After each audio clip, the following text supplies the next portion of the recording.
My wife's neat freak obsession is pushing me over the edge, so I sabotaged something she really cares about to show her how it feels, and now she's upset that I went out of my way to hurt her. Yes, I, 36 male, know the title is bizarre and I can't believe I'm actually writing this. My wife, 34 female, is a neat freak, she always has been. She throws out the notes on my desk just assuming they're garbage. My belongings get rearranged to the point where it takes me hours to find them. It's something I've come to accept. I'm not happy about it, but we have a pretty happy marriage on the whole. I'm a volunteer EMT, and I keep my boots unlaced up against the wall next to my clothes hamper, so that I can throw them on along with my uniform if a call comes in during the middle of the night. Well, my wife has taken to tying the boot laces when she sees them untied.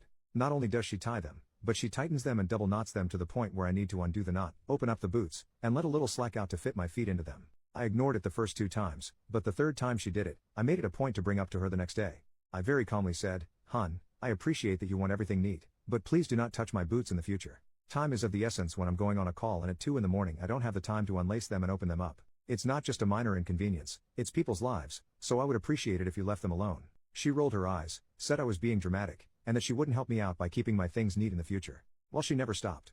No matter how many times I've asked her, told her, begged her, she just laughs and says, "Well, you know how I am." The other night a page went out for a CPR in progress. I went to throw my boots on and they were, once again, tightened beyond recognition. So I'm sitting there on the edge of the bed, cursing, trying to get my boots open, and fumbling due to the stress of the situation. My wife opened her eyes, groggily looked at me, and asked, "Don't you need to go on that call?" I know I was in the wrong here, and I regret it. I slammed the boot into the ground and yelled, "Yes, I do. I would have been out the door 5 minutes ago, except some stupid mother effer effed with my goddamn boots again." My wife got up without another word, walked into the bathroom and slammed the door. I got my boots open and went on the call. By the time we arrived, the police had gotten her back, so I didn't have to do CPR, but I was sweating and shaking thinking my delay could have cost a life. I got home and my wife wasn't talking to me. She ignored me the entire day until we finally sat down and talked. She said I had scared her with how angry I got, that she thought I was going to hit her, and she didn't know I was capable of getting so angry. Note, I have never raised a hand to her, nor have I ever yelled at her before. I am absolutely not a violent person in any way, shape or form. I apologized for yelling at her, and acknowledged that I hadn't meant to snap at her. I was frustrated with the situation as I needed to get to the person in need of CPR as soon as possible and it was a delay that didn't need to happen. I, once again, pleaded with her not to touch my boots because lives were literally on the line. She told me that if I was going to overreact and make her afraid, then she would never touch my boots again because she didn't want to live like that. Last night, before I got into bed, I had a sinking feeling, so I went over and checked my boots. I was very disappointed to find them tightened up again, so I decided to show her how it felt. I went over to her closet and pulled out her running shoes. I unlaced the shoelaces on both of them, removed them from the shoes completely, curled them each into a little coil, put them inside the shoes, and put them back. I then went to sleep. At 6:15 I was woken up by my wife screaming, "How could you? Why would you do this?" holding up both laceless shoes with tears in her eyes. My wife likes to go for an early morning run and I knew she would want to get out the door as soon as possible. I smiled and said, "You know how I am. I just like things neat." She continued sobbing and walked out of the room. So, by the time she was all laced up again, it was raining so she missed out on her run. I actually feel pretty terrible about that because I really only wanted to delay her, not ruin her plans completely. At this point, she's alternating between crying that I went out of my way to hurt her and ignoring my presence. I acknowledge that what I've done has been pretty childish and not at all constructive. I just don't know what to do. She said, through tears, "You admitted you were totally in the wrong for yelling at me, and then you turned around and took it out on me in a different way. What is wrong with you?" The problem is, to her, an apology means taking on 100% of the fault. When I apologized for blowing up, she took that to mean she was 100% in the right and that my feelings were completely unjustified. So at this point, I haven't apologized for ruining her run, because she'll take that to mean that she wasn't wrong to touch my boots. I've tried to have these discussions but it's in one ear and out the other. We have such a good relationship otherwise, but I feel like this issue has reached a tipping point and it's going to continue to result in arguments until we resolve it. How do I make things right with my wife while still letting her know that I won't tolerate her disrespecting my property anymore? Edit. Wow. This blew up. A couple things to address points that keep getting brought up. 1. My wife has never been diagnosed as having OCD. As an EMT, I'm very careful about labeling someone as having a disorder as I don't have the proper qualifications to make that diagnosis. I do agree that it's time for her to see somebody, get a proper diagnosis, and address these issues. 2. My boots lace up in the front and zipper on the side. They're not a full unzip but rather an unzip to open them up a bit. The way my wife is tying them makes them impossible to get on even with the zipper down. They're weatherproof and great for standing on rough terrain or the highway after accidents. They're only about a year old and were actually a gift from my wife. I've not considered Velcro before. I'm a bit hesitant to do that as I don't know that they wouldn't catch on things or wear out quicker. Yes, I've tucked the laces in but she still tied them up. 3. This is a bit of compulsive behavior on my part. I don't leave my boots in the garage because my mother was a smoker growing up and that's where she would smoke. So I would end up with ashes in my shoes and having them reek of tobacco after. So I developed a habit of wearing them into my home.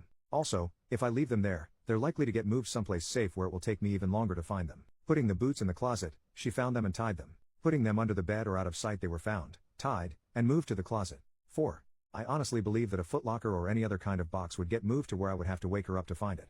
If it's locked, then my keys are likely to go missing.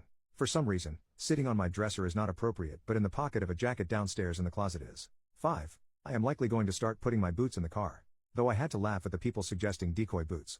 As much as it may seem like it, I'm not living in a spy versus spy cartoon. 6. I am a volunteer EMT.